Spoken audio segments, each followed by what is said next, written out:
You didn't walk away because you hate them. You walked away because you finally remembered who you were, before you traded your authenticity for acceptance. For most of your life, you're told that being alone is a failure, that the best people are always surrounded, always wanted, always included. But Nietzsche saw the lie behind this story. He would tell you, loneliness isn't a curse, it's the proof you finally stopped betraying yourself.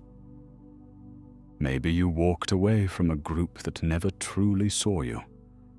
Maybe you ended a relationship that demanded your silence, your smallness, your surrender. Maybe you said no to the culture of conformity, at work, in family, in love, because the price was your self-respect. The world calls this loneliness. Nietzsche called it something else. He who has a why to live can bear almost any how. He knew that the real pain isn't being alone. It's being surrounded and still feeling invisible. It's losing yourself in the crowd, dissolving your boundaries just to belong. Solitude, for Nietzsche, is initiation. It's the trial by fire that every individual must walk through to become real. He wrote, "The individual has always had to struggle to keep from being overwhelmed by the tribe. The first step to self-respect is leaving the places where you are only loved for your compliance." Well, society romanticizes belonging, but it punishes difference. Nietzsche saw that most people are terrified of standing alone, so they shrink themselves to fit the group. They abandon their own vision, their own why, just to avoid the cold edge of exile. But exile is not always exile. Sometimes it's the price of becoming. Nietzsche called this process becoming who you are. He wrote, "Become who you are." But to become, you must let go of who you pretended to be. You must accept the loneliness that comes from refusing to betray your standards, your values, your vision. Dark psychology says most people would rather be wrong with the crowd than right alone. They will betray themselves to stay connected, even to the wrong people, the wrong places, the wrong story. But loneliness isn't punishment, it's elevation. When you finally stop people-pleasing, when you refuse to let yourself be used, when you draw the boundary and pay the price, you enter a different kind of solitude. It's not isolation, it's self-possession. This is individuation in psychological terms, the process of becoming an individual, not just a member of the herd. It means finding your own path, even when no one understands. It means being willing to sit in the discomfort of emptiness, because you know it's better than the emptiness of self-betrayal. Nietzsche didn't glorify pain. He just refused to lie about its necessity. He saw that true originality, true greatness, can only grow in solitude. He wrote, "And those who were seen dancing were thought to be insane by those who could not hear the music." You're not crazy for walking alone.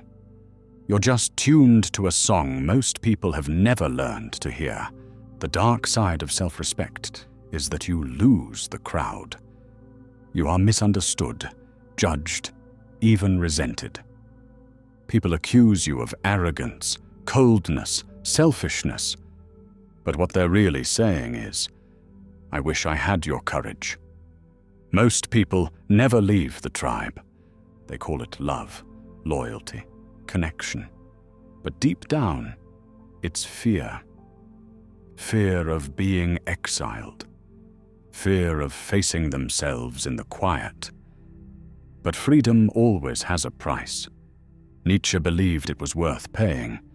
He wrote, "No one can build you the bridge on which you, and only you, must cross the river of life. Your path is yours alone. To cross it, you have to let go of everyone who only loved your reflection, not your truth. Social disconnection isn't a flaw in you. It's often a sign that you finally refuse to disappear into the crowd. It's the signal that you've chosen the pain of self-respect over the comfort of being liked. Dark psychology tells us that every society rewards compliance and punishes difference. But the only way to respect yourself is to risk the punishment. To own your difference, your standards, your solitude. So the next time you feel lonely, ask yourself, am I alone because I betrayed myself, or because I finally refused to? If you had to walk away, it was probably not because you hated them, but because you loved yourself enough to stop shrinking. Nietzsche believed the strongest people are the ones who survive solitude. He saw that real meaning, real power, is only possible when you stop selling yourself for company. He who has a why to live can bear almost any how. If your why is real, if your values and vision matter, you can survive the loneliness. You can turn solitude into power. In the end, loneliness isn't exile. It's elevation. It's the price of self-respect in a world that wants you to trade it for acceptance. So walk alone. Dance to the music only you can hear. And remember, your solitude is not your punishment. It's your arrival. If you're ready to own your solitude and embrace the price of self-respect, subscribe for more on Nietzsche, dark psychology, and the freedom of becoming who you are. Share your story in the comments. When did you finally walk away for yourself? Let's turn loneliness into elevation together.